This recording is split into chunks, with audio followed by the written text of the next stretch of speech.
ಮೂಡ ಹಗರಣದಲ್ಲಿ ಮುಖ್ಯಮಂತ್ರಿ ಸಿದ್ದರಾಮಯ್ಯನವರ ಮೇಲೆ ನೇರ ಆರೋಪ ಬಂದಿದೆ. ಅಧಿಕಾರ ದುರ್ಬಳಕೆ ಮಾಡಿಕೊಂಡು ತಮ್ಮ ಪತ್ನಿಯ ಹೆಸರಿಗೆ 14 ಸೈಟುಗಳನ್ನು ಮೈಸೂರಿನ ಪ್ರೈಮ್ ಲೊಕೇಶನ್ ನಲ್ಲಿ ಕೊಡ್ತಿದ್ದಾರೆ ಅಂತ ಟಿಜೆ ಅಬ್ರಹಂ ರಾಜ್ಯಪಾಲರಿಗೆ ದೂರು ಕೊಟ್ಟಿದ್ರು. ಆ ದೂರಿನ ಆಧಾರದ ಮೇಲೆ ರಾಜ್ಯಪಾಲರು ಮುಖ್ಯಮಂತ್ರಿಗಳಿಗೆ ಶೋಕಾಸ್ ನೋಟಿಸ್ ಜಾರಿ ಮಾಡಿದ್ರು. 7 ದಿನಗಳ ಒಳಗಾಗಿ ಉತ್ತರ ಕೊಡಿ ಅಂತ ಹೇಳಲಾಗಿತ್ತು. ಅದರಲ್ಲಿ 2 ದಿವಸ ತಡವಾಗಿ ಮುಖ್ಯಮಂತ್ರಿಗಳಿಂದ ಉತ್ತರ ಹೋಗಿದೆ ರಾಜ್ಯಪಾಲರಿಗೆ. 70 ಪುಟಗಳ ಉತ್ತರ, ಹಲವು ದಾಖಲೆಗಳ ಸಮೇತ ಮುಖ್ಯಮಂತ್ರಿ ಸಿದ್ದರಾಮಯ್ಯನವರು ರಾಜ್ಯಪಾಲರಿಗೆ ಕೊಟ್ಟಿದ್ದಾರೆ.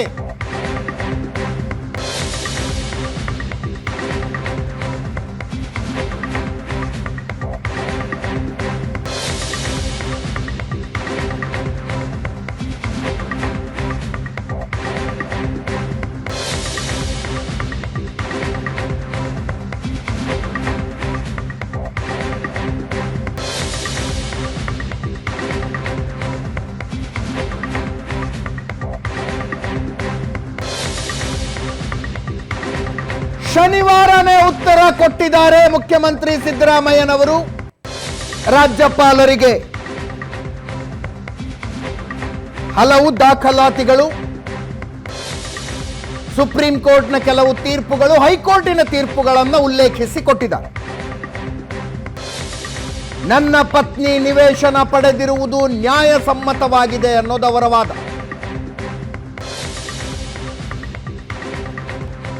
ಇಲ್ಲಿ ಅಧಿಕಾರ ದುರ್ಬಳಕೆಯೂ ಆಗಿಲ್ಲ, ಯಾವ ಕಾನೂನನ್ನು ಮೀರಿಲ್ಲ ಅಂತ ಹೇಳ್ತಾ ಇದ್ದಾರೆ.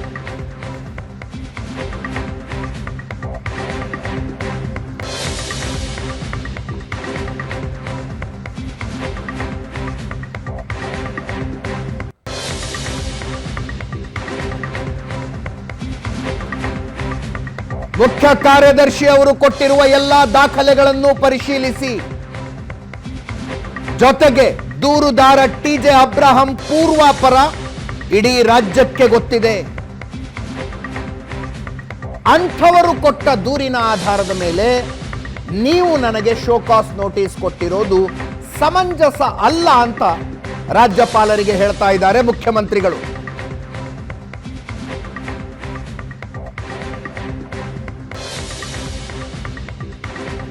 ಜೊತೆಗೆ ಮನವಿ, ದೂರುದಾರರ ಪ್ರಾಸಿಕ್ಯೂಷನ್ ಮನವಿಯನ್ನು ತಿರಸ್ಕರಿಸಿ ಅಂತ. ಟಿಜೆ ಅಬ್ರಹಂ ದೂರಿನ ಆಧಾರದ ಮೇಲೆ ಪ್ರಾಸಿಕ್ಯೂಷನ್ಗೆ ಅನುಮತಿ ಕೊಡಬೇಡಿ ಅಂತ ಮನವಿ ಮಾಡಿಕೊಂಡಿದ್ದಾರೆ.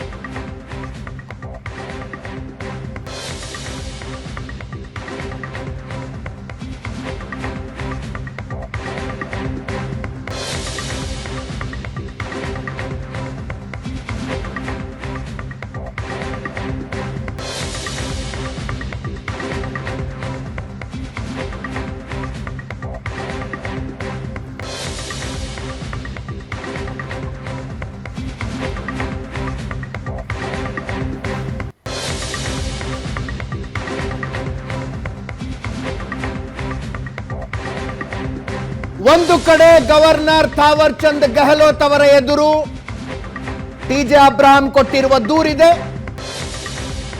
ಇನ್ನೊಂದು ಕಡೆ ಅದೇ ದೂರಿಗೆ ಅದು ಸುಳ್ಳು ಅಂತ ಹೇಳುತ್ತಾ ಚೀಫ್ ಸೆಕ್ರೆಟರಿ ಅವರು ಕೊಟ್ಟಿರುವ ಪತ್ರ ಇದೆ. ಜೊತೆಗೆ ಸಿದ್ದರಾಮಯ್ಯನವರ ಉತ್ತರ ಕೂಡ ಇದೆ. ಅಧಿಕಾರ ದುರ್ಬಳಕೆಯಾಗಿದೆ ಅಂತ ಟಿಜೆ ಅಬ್ರಹಂರ ದೂರು.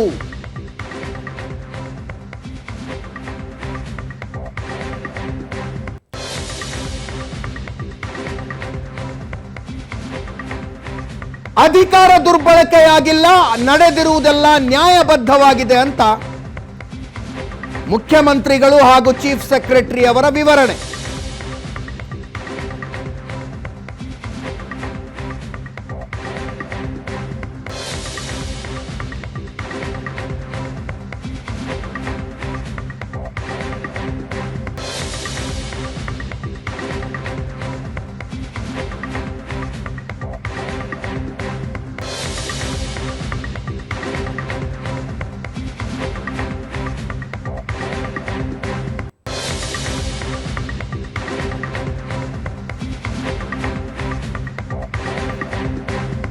ಇವೆರಡೂ ಕೂಡ ರಾಜ್ಯಪಾಲರ ಟೇಬಲ್ ಮೇಲಿದೆ. ಈ ಎರಡನ್ನು ಪರಿಶೀಲಿಸಿ ರಾಜ್ಯಪಾಲರು ಸಂಸತ್ ಅಧಿವೇಶನ ಮುಗಿದ ನಂತರ ಒಂದು ನಿರ್ಧಾರ ತೆಗೆದುಕೊಳ್ತಾರೆ ಅನ್ನೋ ಮಾಹಿತಿ ಬರ್ತಾ ಇದೆ.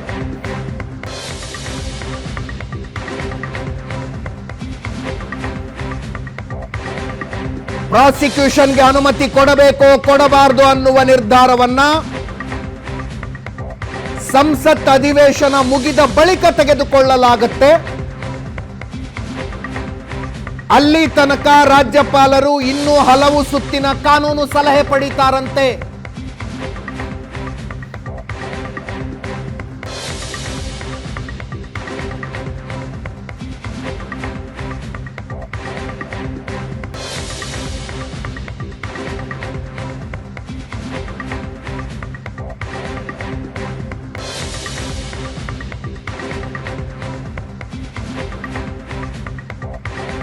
ಹಲವು ಸುತ್ತಿನ ಕಾನೂನು ಸಲಹೆ ಪಡೆದು 12ನೇ ತಾರೀಕು ಮುಗಿಯುತ್ತೆ ಅಧಿವೇಶನ.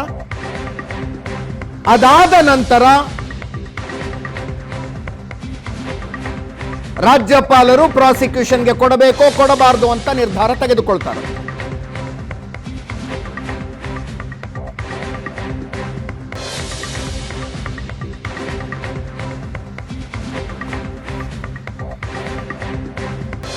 ಈ ಮಧ್ಯೆ ರಾಜ್ಯಪಾಲರನ್ನ ಮತ್ತೊಮ್ಮೆ ಭೇಟಿಯಾಗಿದ್ದಾರೆ ಟಿ.ಜೆ. ಅಬ್ರಹಾಂ. ಜುಲೈ 26ನೇ ತಾರೀಕು ಇವರು ಕಂಪ್ಲೇಂಟ್ ಕೊಟ್ಟಿದ್ದು. 1.5 ಗಂಟೆ ಕೂರಿಸಿಕೊಂಡು ಟಿ.ಜೆ. ಅಬ್ರಹಾಂರಿಂದ ದೂರಿನ ಮಾಹಿತಿಯನ್ನು ಪಡೆದ್ರಂತೆ, ಸ್ಪಷ್ಟೀಕರಣವನ್ನು ಪಡೆದ್ರಂತೆ. ಆವತ್ತೇ ರಾತ್ರಿ ನೋಟಿಸ್ ಕೊಡ್ತಾರೆ. ಆದರೆ ತಡವಾಗಿ ಕೊಟ್ಟ ಕಾರಣ ನೋಟಿಸ್ ಸರ್ವ್ ಮಾಡೋದಕ್ಕಾಗೋದಿಲ್ಲ. ಮಾರನೇ ದಿವಸ ಮಧ್ಯಾಹ್ನ ಮುಖ್ಯಮಂತ್ರಿಗಳಿಗೆ ನೋಟಿಸ್ ಸರ್ವ್ ಮಾಡ್ತಾರೆ. ನಮ್ಮ ಪೊಲಿಟಿಕಲ್ ಬ್ಯೂರೋ ಚೀಫ್ ಆನಂದ ಬೈದನ ಮನೆ ನೇರ ಸಂಪರ್ಕದಲ್ಲಿದ್ದಾರೆ.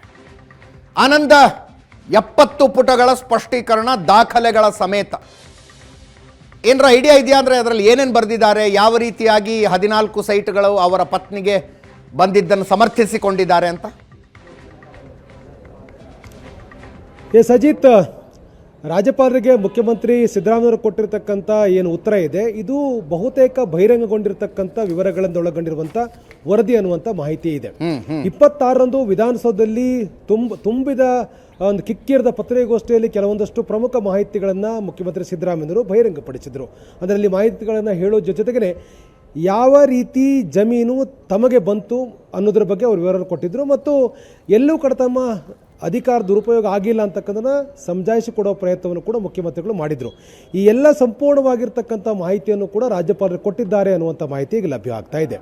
ರಾಜ್ಯಪಾಲರಿಗೆ ಶನಿವಾರ ಮಾಹಿತಿ 70 ಪುಟಗಳ ವರದಿ ಕೊಟ್ಟಿರುವಂಥ, ಅಂದರೆ ವರದಿಯ ರೂಪದಲ್ಲಿ ಉತ್ತರ ಕೊಟ್ಟಿರುವಂಥ ಮುಖ್ಯಮಂತ್ರಿಗಳು ತಮ್ಮ ಅಧಿಕಾರ ದುರುಪಯೋಗ ಎಲ್ಲೂ ಆಗಿಲ್ಲ, ಯಾವುದೇ ರೀತಿಯ ಹಸ್ತಕ್ಷೇಪವೂ ಕೂಡ ಆಗಿಲ್ಲ, ಕಾನೂನನ್ನು ಮೀರಿ ಏನೂ ಕೂಡ ಮಾಡಿಲ್ಲ ಅಂತಕ್ಕಂಥದ್ದನ್ನು ಅದಕ್ಕೆ ಸ್ಪಷ್ಟನೆ ಕೊಡುವಂಥ ಪ್ರಯತ್ನವನ್ನು ಕೂಡ ಮಾಡಿದ್ದಾರೆ.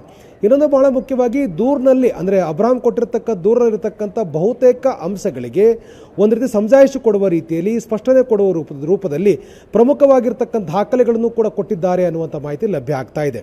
ಅಂದರೆ ಆರಂಭಿಕವಾಗಿ ಇದು ದಲಿತರ ಭೂಮಿ ಅಂತಕ್ಕಂಥ ಒಂದು ಚರ್ಚೆ ಇತ್ತು. ಇದು PTCL ಕಾಯ್ದೆ ಅನ್ವಯ ಆಗಲ್ಲ ಅಂತಕ್ಕಂಥದ್ದನ್ನ ಈ ವರದಿಯಲ್ಲಿ ಮೆನ್ಷನ್ ಮಾಡಿದ್ದಾರೆ. ಯಾಕಂದರೆ ಈ ಭೂಮಿ ಹರಾಜಿನ ಮೂಲಕ ಇದು ಒಬ್ಬರಿಂದ ಒಬ್ಬರಿಗೆ ವರ್ಗಾವಣೆಗೊಂಡು ಬಂದಿರತಕ್ಕಂಥವ್ರು ಭೂಮಿ ಆಗಿರುವ ಕಾರಣಕ್ಕಾಗಿ PTCL ಕಾಯ್ದೆ ಇದಕ್ಕೆ ಅನ್ವಯ ಆಗೋದಿಲ್ಲ. ಹಾಗಾಗಿ ದಲಿತರ ಭೂಮಿಯನ್ನು ಕಬ್ಜಾ ಮಾಡಿದ್ದಾರೆ ಅಂತಕ್ಕಂಥ ಆರೋಪಕ್ಕೆ ಸಮಜಾಯಿಸಿ ಕೊಡುವ ಪ್ರಯತ್ನಗಳು ಕೂಡ ಆಗಿದೆ. ಮತ್ತು ಅಧಿಕಾರ ದುರುಪಯೋಗಗಳು ಆಗಿದೆ ಅಂತಕ್ಕಂಥ ಏನು ದೂರಿನಲ್ಲಿ ಪ್ರಸ್ತಾಪ ಆಗಿದೆಯೋ ಅದಕ್ಕೂ ಕೂಡ ಸಮಜಾಯಿಸಿ ಕೊಡುವ ಪ್ರಯತ್ನವನ್ನು ಕೂಡ ಈ ಉತ್ತರದಲ್ಲಿ ಮಾಡಲಾಗಿದೆ. ಅಂದರೆ ತಾವು ಅಧಿಕಾರದಲ್ಲಿದ್ದಾಗ ಯಾವುದೇ ರೀತಿ ಆಡಳಿತಾತ್ಮಕವಾಗಿರ್ತಕ್ಕಂಥ ಪ್ರಕ್ರಿಯೆಗಳನ್ನು ಮಾಡಿಲ್ಲ, ಇವೆಲ್ಲವೂ ಕೂಡ BJP ಸರ್ಕಾರದ ಅವಧಿಯಲ್ಲಿ ಆಗಿರ್ತಕ್ಕಂಥದ್ದು ಅಂತೇಳಿ BJP ಸರ್ಕಾರದ ಅವಧಿ ಅಂದರೆ ಮೂಡಾದ ಸಭೆಗಳಾಗಿರ್ತಕ್ಕಂಥದ್ದು, ಸಭೆಯ ನಡಾವಳಿಗಳು ಮತ್ತು ಮೂಡಾದ ಮೆಂಬರ್ಗಳು, ಇವೆಲ್ಲದರ ಬಗ್ಗೆಯೂ ಕೂಡ ಸಂಪೂರ್ಣವಾಗಿರುವ ಮಾಹಿತಿಗಳನ್ನು ಕೂಡ ಈ ವರದಿಯಲ್ಲಿ ಉಲ್ಲೇಖ ಮಾಡಲಾಗಿದೆ. ಇನ್ನೊಂದು ಬಹಳ ಮುಖ್ಯವಾಗಿ ಸುಪ್ರೀಂ ಕೋರ್ಟು ಮತ್ತು ಹೈಕೋರ್ಟ್ನ ಬೇರೆ ಬೇರೆ ಇಂಥ ಅಂದರೆ ವಿವಾದ ಸಂದರ್ಭದಲ್ಲಿ ಕೊಟ್ಟಿರ್ತಕ್ಕಂಥ ತೀರ್ಪುಗಳನ್ನು ಕೂಡ ಉಲ್ಲೇಖ ಮಾಡಿ ವರದಿಯಲ್ಲಿ ಪ್ರಸ್ತಾಪ ಮಾಡಿದ್ದಾರೆ ಅಂತಕ್ಕಂಥ ಮಾಹಿತಿಗಳು ಕೂಡ ಇದೆ. ಅಂದರೆ ರಾಜ್ಯಪಾಲರು ಯಾವ ಸಂದರ್ಭದಲ್ಲಿ ಮುಖ್ಯಮಂತ್ರಿ ವಿರುದ್ಧ ಕ್ರಮ ತೆಗೆದುಕೊಳ್ಳಬಹುದು, ಪ್ರಾಸಿಕ್ಯೂಷನ್ಗೆ ಅವಕಾಶ ಕೊಡಬಹುದು, ಪ್ರಾಸಿಕ್ಯೂಷನ್ಗೆ ಕೊಡ್ತಕ್ಕಂಥ ದೂರಲ್ಲಿರ್ತಕ್ಕಂಥ ಅಂಶಗಳೇನು, ಇದು ನಿಜವಾಗಲೂ ಕೂಡ ಸ್ಯಾಂಟಿಟಿ ಇದೆಯಾ, ಇವೆಲ್ಲದರ ಬಗ್ಗೆಯೂ ಕೂಡ ಸಂಪೂರ್ಣವಾಗಿ ಮಾಹಿತಿಗಳು ಈ 70 ಪುಟಗಳ ವರದಿಯಲ್ಲಿ ಇದೆ ಅಂತಕ್ಕಂಥ ಮಾಹಿತಿ ಲಭ್ಯ ಆಗ್ತಾ ಇದೆ.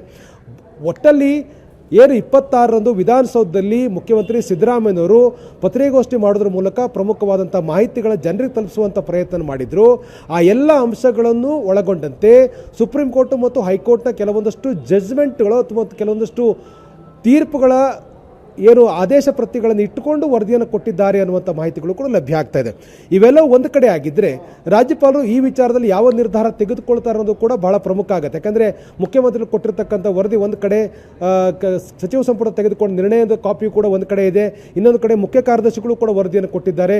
ಇವೆಲ್ಲ ವರದಿಗಳ ಆಧಾರದ ಮೇಲೆ ಎಲ್ಲ ಸಮಜಾಯಿಷಿಗಳ ಮಧ್ಯದಲ್ಲೂ ಕೂಡ ರಾಜ್ಯಪಾಲರು ಯಾವ ತೀರ್ಮಾನ ತೆಗೆದುಕೊಳ್ತಾರೆ ಅನ್ನೋದು ಕೂಡ ಬಹಳ ಪ್ರಮುಖ ಆಗುತ್ತೆ. ಯಾಕಂದರೆ ದೂರುದಾರರ ಬಗ್ಗೆಯೂ ಕೂಡ ಮುಖ್ಯಮಂತ್ರಿಗಳು ಒಂದಷ್ಟು ಮಾಹಿತಿ ಕೊಡುವ ಪ್ರಯತ್ನಗಳನ್ನು ಮಾಡಿದ್ದಾರೆ.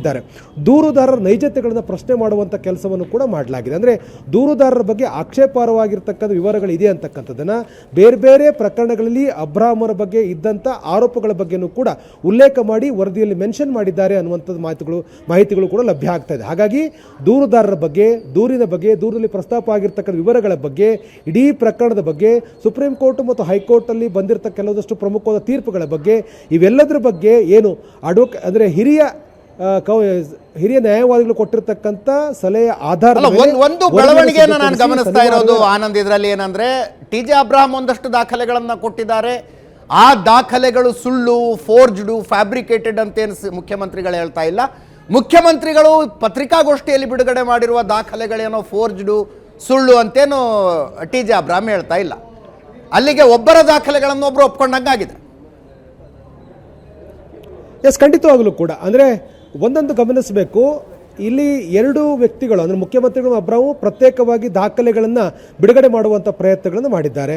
ಸೊ ಆದರೆ ಒಬ್ಬರು ಪರಸ್ಪರ ದಾಖಲೆಗಳು ಸುಳ್ಳು ಅಂತಕ್ಕಂಥ ಎಲ್ಲೂ ಕೂಡ ಯಾರೂ ಕೂಡ ಹೇಳಿಲ್ಲ. ಆದರೆ ಯಾವ ದಾಖಲೆಗಳು ನಿಜವಾಗಲೂ ಕೂಡ ಸರಿ ಅಂತಕ್ಕಂಥದ್ದು ರಾಜ್ಯಪಾಲರು ನಿರ್ಧಾರ ತೆಗೆದುಕೊಳ್ಬೇಕಾಗತ್ತೆ. ಪ್ರಕರಣ ನಡೆದಿರ್ತಕ್ಕಂಥದ್ದು ಮತ್ತು ಪ್ರಕರಣದಲ್ಲಿ ಅಧಿಕಾರದ ದುರುಪಯೋಗ ಆಗಿರ್ತಕ್ಕಂಥದ್ದು, ಹಸ್ತಕ್ಷೇಪ, ಸ್ವಜನ ಪಕ್ಷಪಾತ ಇವೆಲ್ಲವೂ ಕೂಡ ಬೇರೆ ಬೇರೆ ಸ್ವರೂಪದಲ್ಲಿ ಆಗಿದೆ ಅಂತಕ್ಕಂಥ ಚರ್ಚೆಗೆ ಪೂರಕವಾಗಿರುವಂಥ ಪ್ರಮುಖವಾದ ದಾಖಲೆಗಳು ಕೂಡ ಇದೆ ಅನ್ನುವಂಥದ್ದು ಕೂಡ ಇದೆ. ಹಾಗಾಗಿ ರಾಜ್ಯಪಾಲರು ಈ ಎರಡೂ ವ್ಯಕ್ತಿಗಳು ಕೊಟ್ಟಿರ್ತಕ್ಕಂಥ ಸದ್ಯಕ್ಕಿರೋ ಮಾಹಿತಿ 12ನೇ ತಾರೀಕು ಅಧಿವೇಶನ ಮುಗಿಯುತ್ತೆ. ಸಂಸತ್ ಅಧಿವೇಶನದ ನಂತರ ರಾಜ್ಯಪಾಲರ ನಿರ್ಧಾರ ಹೊರಗೆ ಬರುತ್ತೆ ಅಂತ ಹೇಳಲಾಗುತ್ತೆ. ಪ್ರಾಸಿಕ್ಯೂಷನ್ಗೆ ಅನುಮತಿ ಕೊಡ್ತಾರೋ ನಿರಾಕರಿಸ್ತಾರೋ ಆ ನಂತರ ಹೊರಗೆ ಬರುತ್ತೆ ಅನ್ನೋದು. ಅದಕ್ಕಿಂತ ಮೊದಲು ರಾಜ್ಯಪಾಲರು ಇನ್ನೊಂದು ನೋಟಿಸ್ ಅನ್ನ ಮುಖ್ಯಮಂತ್ರಿಗಳಿಗೆ ಕೊಡ್ತಾರೆ ಅಂತ ಸುದ್ದಿ ಹರಿದಾಡ್ತಾ ಇದೆ. ಇನ್ನೊಂದು ನೋಟಿಸ್ ಕೊಡುವ ಸಾಧ್ಯತೆ ಇದೆ. ನಿಮ್ಮ ದಾಖಲೆಗಳನ್ನು ನೋಡಿದ್ದೀನಿ, ಆ ದಾಖಲೆಗಳನ್ನು ನೋಡಿದಾಗ ಈ ರೀತಿಯ ಸಂಶಯಗಳಿದ್ದಾವೆ, ಇದಕ್ಕೇನು ಹೇಳ್ತೀರಿ ಅನ್ನೋ ಥರ ಇನ್ನೊಂದು ನೋಟಿಸ್ ಕೊಡ್ತಾರಂತೆ. ನಿಮಗೇನಾದ್ರು ಮಾಹಿತಿ? ಎಸ್ ಅಜಿತ್, ಲೋಕಸಭಾ ಅಧಿವೇಶನ 12ರವರೆಗೆ ನಡೀತಾ ಇದೆ. ಹಾಗಾಗಿ 12ರವರೆಗೂ ಯಾವುದೇ ರೀತಿ ತೀರ್ಮಾನಗಳು ರಾಜ್ಯಪಾಲರು ತೆಗೆದುಕೊಳ್ಳಲ್ಲ ಅನ್ನುವಂಥ ಮಾಹಿತಿಗಳಿದೆ. ಯಾಕೆಂದರೆ ಇದು ಸಹಜವಾಗಿ ರಾಜಕೀಯವಾಗಿರ್ತಕ್ಕಂಥ ಪರಿಣಾಮಗಳಿಗೆ ಕಾರಣ ಆಗುತ್ತೆ. ಯಾವುದೇ ಮುಖ್ಯಮಂತ್ರಿಯ ವಿರುದ್ಧ ಪ್ರಾಸಿಕ್ಯೂಷನ್ ಅನುಮತಿ ಕೊಟ್ಟಿದೆ ಆದರೆ ಸಹಜವಾಗಿ ಈ ಬಾರಿ ಲೋಕಸಭೆಯಲ್ಲಿ ದೊಡ್ಡ ವಿರೋಧ ಪಕ್ಷವಾಗಿರ್ತಕ್ಕಂಥ ಕಾಂಗ್ರೆಸ್ಸು ರಾಜಕೀಯವಾಗಿ ಇಡೀ ಪ್ರಕರಣವನ್ನು ಬಿಂಬಿಸ್ತಕ್ಕಂಥ ಪ್ರಯತ್ನಗಳಾಗುತ್ತೆ ಅನ್ನುವಂಥದ್ದು ಒಂದು ಕಡೆ ವಾದ. ಮತ್ತು ಇನ್ನೊಂದು ಬಹಳ ಪ್ರಮುಖವಾಗಿ ಎಲ್ಲರ ನಿರೀಕ್ಷೆ ಇದ್ದಂತಂದರೆ ಪಾದಯಾತ್ರೆ ನಡೀತಾ ಇದೆ. ಮೈತ್ರಿ ಪಕ್ಷಗಳು ಪಾದಯಾತ್ರೆ ಮಾಡ್ತಾ ಇರುವ ಸಂದರ್ಭದಲ್ಲಿ ಪಾದಯಾತ್ರೆ ಕ್ಲೈಮ್ಯಾಕ್ಸ್ ಹಂತಕ್ಕೆ ಬಂದು ತಲುಪಿದೆ. 10ರ ಒಳಗಡೆ ರಾಜ್ಯಪಾಲರು ಒಂದು ಸ್ಪಷ್ಟವಾದ ನಿರ್ಧಾರ ತೆಗೆದುಕೊಳ್ತಾರೆ. ತಮ್ಮ ಪಾದಯಾತ್ರೆಗೆ ಪೂರಕವಾದಂಥ ಒಂದು ಬೆಳವಣಿಗೆ ಆಗತ್ತೆ ಅಂತಕ್ಕಂಥ ಸಹಜವಾದ ನಿರೀಕ್ಷೆ ಪ್ರತಿಪಕ್ಷಗಳಿಗೆ ಇದ್ದೇ ಇದೆ. ಒಳಗಡೆ ಈ ನಿರ್ಧಾರಗಳಾಗತ್ತೆ ಅನ್ನೋದ್ರ ಬಗ್ಗೆ ಸಾಧ್ಯತೆಗಳು ತೀರಾ ಕಡಿಮೆ. ಯಾಕಂದ್ರೆ ಲೋಕಸಭಾ ಅಧಿವೇಶನ 12ರವರೆಗೆ ಇರುವ ಹಿನ್ನೆಲೆಯಲ್ಲಿ 12ರ ಒಳಗಡೆ ರಾಜ್ಯಪಾಲರು ಗೃಹ ಸಚಿವಾಲಯ ಸೇರಿದ ಹಾಗೆ ಪ್ರಮುಖರಿಂದಲೂ ಕೂಡ ಇನ್ನಷ್ಟು ಸಲಹೆಗಳನ್ನು ಪಡೆದುಕೊಂಡು ಅಂತಿಮ ನಿರ್ಧಾರವನ್ನು ತೆಗೆದುಕೊಳ್ತಾರೆ ಅನ್ನುವಂಥ ಮಾಹಿತಿ ಇದೆ. ಎಲ್ಲರೂ ಕೂಡ ನಿರೀಕ್ಷೆ ಮಾಡಿರ್ತಕ್ಕಂಥದ್ದು 10ರ ಒಳಗಡೆ ಎಲ್ಲವೂ ಕೂಡ ಅಂತಿಮ ಆಗುತ್ತೆ ಅನ್ನುವಂಥ ನಿರೀಕ್ಷೆಗಳಿತ್ತು. ಆದರೆ ಇದು 12ರವರೆಗೆ ಮುಂದೂಡಿಕೆ ಆಗುತ್ತೆ ಅನ್ನುವಂಥ ಮಾಹಿತಿಗಳು ಕೂಡ ಈಗ ಲಭ್ಯ ಆಗ್ತಾ ಇದೆ. ಈ ಮಧ್ಯದಲ್ಲಿ ನಿನ್ನೆ ಅಬ್ರಾಹಂ ಅವರು ರಾಜ್ಯಪಾಲರನ್ನು ಭೇಟಿ ಮಾಡಿ ಪ್ರಮುಖವಾದ ಇನ್ನಷ್ಟು ದಾಖಲೆಗಳನ್ನು ಕೂಡ ಕೊಟ್ಟಿದ್ದಾರೆ. ಸುದೀರ್ಘವಾಗಿ ಮಾತುಕತೆ ಕೂಡ ಆಗಿದೆ. ರಾಜ್ಯಪಾಲರಿಗೆ ಸಮಜಾಯಿಷಿ ಕೊಡುವ ಪ್ರಯತ್ನವನ್ನು ಕೂಡ ಮಾಡಿದ್ದಾರೆ. ಹಾಗಾಗಿ ಈ ಎಲ್ಲ ಬೆಳವಣಿಗೆ ಹಿನ್ನೆಲೆಯಲ್ಲಿ ರಾಜ್ಯಪಾಲರು ಯಾವಾಗ ಈ ನಿರ್ಧಾರವನ್ನು ಪ್ರಕಟ ಮಾಡ್ತಾರೋ ಅಥವಾ ಎರಡನೇ ನೋಟಿಸ್ ಅನ್ನು ಕೊಡತಕ್ಕಂಥ ಸಾಧ್ಯತೆಗಳು ಇದೆಯಾ ಅಥವಾ ಆ ಸಾಧ್ಯತೆಗಳು ಕಾನೂನು ಅನುಮತಿ ಕೊಟ್ರೆ ಮುಂದಿನ ಆಕ್ಷನ್ ಪ್ಲಾನ್ ಏನು ಚರ್ಚೆ ಆಗಿದೆಯಾ ಮುಖ್ಯಮಂತ್ರಿಗಳ ಬಳಗದಲ್ಲಿ? ಎಸ್, ಪ್ರಾಸಿಕ್ಯೂಷನ್ಗೆ ಅನುಮತಿ ಕೊಡ್ತಕ್ಕಂಥ ಪ್ರಕರಣ ಇದು ಅಂತಕ್ಕಂಥದ್ದು ಕಾಂಗ್ರೆಸ್ ಪಾಳ್ಯಕ್ಕೆ ಬಹಳ ಸ್ಪಷ್ಟವಾಗಿ ಗೊತ್ತಾಗಿದೆ. ಆ ಕಾರಣಕ್ಕಾಗಿ ಮುಖ್ಯಮಂತ್ರಿಗಳು ಪ್ರಾಸಿಕ್ಯೂಷನ್ಗೆ ಅನುಮತಿ ಕೊಟ್ಟಾಗ ಏನು ಮಾಡಬೇಕು ಅನ್ನೋದ್ರ ಬಗ್ಗೆ ತಯಾರಿ ಕೂಡ ಮಾಡ್ಕೊಂಡಿದ್ದಾರೆ. ನಿನ್ನೆಯೂ ಕೂಡ ಅವರು ಮೈಸೂರಿಗೆ ಹೋಗೋಕ್ಕಿಂತ ಮುಂಚಿತವಾಗಿ ತಮ್ಮ ನಿವಾಸದಲ್ಲಿ ಹಿರಿಯ ವಕೀಲರ ಜೊತೆ ಮಾತುಕತೆ ಕೂಡ ಮಾಡಿದ್ದಾರೆ. ಅವರ CM ಸಲಹೆಗಾರರಾಗಿರ್ತಕ್ಕಂಥ ಪೊನ್ನಣ್ಣ ಸೇರಿದಾಗೆ ಪ್ರಮುಖ ವಕೀಲರು ಕೂಡ ಮುಖ್ಯಮಂತ್ರಿಗಳ ಈ ಒಂದು ಸಭೆಯಲ್ಲಿ ಭಾಗವಹಿಸಿದ್ರು. ಆ ಸಭೆ ಮುಗಿಸ್ಕೊಂಡು ಅವರು ಮಳವಳ್ಳಿ ಮೂಲಕ ಮೈಸೂರಿಗೆ ಹೋಗಿದ್ರು CM ಅವರು. ಸೊ ಅಂದರೆ ಪ್ರಾಸಿಕ್ಯೂಷನ್ಗೆ ಅನುಮತಿ ಕೊಟ್ಟಿದ್ದರೆ ತಕ್ಷಣದಲ್ಲಿ ಹೈಕೋರ್ಟಿಗೆ ಅರ್ಜಿ ಸಲ್ಲಿಸ್ತಕ್ಕಂಥದ್ದು, ಪ್ರಾಸಿಕ್ಯೂಷನ್ಗೆ ತಡೆ ಕೋರಿ ಅರ್ಜಿಯನ್ನು ಸಲ್ಲಿಸ್ತಕ್ಕಂಥ ಒಂದು ಕಡೆ ಆದರೆ, ಇನ್ನೊಂದು ಕಡೆ ಜನಾಂದೋಲನವನ್ನು ಕೂಡ ಇನ್ನಷ್ಟು ದೊಡ್ಡ ಮಟ್ಟದಲ್ಲಿ ಮಾಡಬೇಕು ಅನ್ನುವಂಥ ಪ್ರಯತ್ನ ಕೂಡ ಆಗ್ತಾ ಇದೆ. ಈಗ ಎಲ್ಲವೂ ಕೂಡ ಅಂದುಕೊಂಡಂತೆ ಆದರೆ 9ಕ್ಕೆ ಮೈಸೂರಿನ ದೊಡ್ಡ ಮಟ್ಟ ಜನಾಂದೋಲನ ಸಮಾವೇಶ ಆಗ್ತಾ ಇದೆ. ಲಕ್ಷಾಂತರ ಜನ ಸೇರಿಸಿ ಒಂದು ಸ್ಪಷ್ಟವಾಗಿರ್ತಕ್ಕಂಥ ಅಜೆಂಡಾವನ್ನು ರೂಪಿಸಬೇಕು ಅನ್ನುವಂಥ ಪ್ರಯತ್ನವನ್ನು ಕೂಡ ಕಾಂಗ್ರೆಸ್ ಮಾಡ್ತಾ ಇದೆ.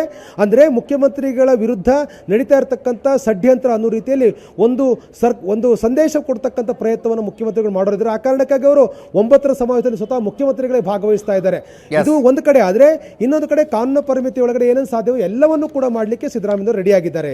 ಅಜಿತ್, ನೀವು 9ನೇ ತಾರೀಕು ಮೈಸೂರಿನ ಸಮಾವೇಶದ ಬಗ್ಗೆ ಹೇಳ್ತಾ ಇದ್ರಿ. ಸಮಾವೇಶದ ಉಸ್ತುವಾರಿ ನೋಡೋದಕ್ಕೆ ಸ್ವತಃ ಮುಖ್ಯಮಂತ್ರಿಗಳು ಹೋಗಿದ್ದಾರೆ.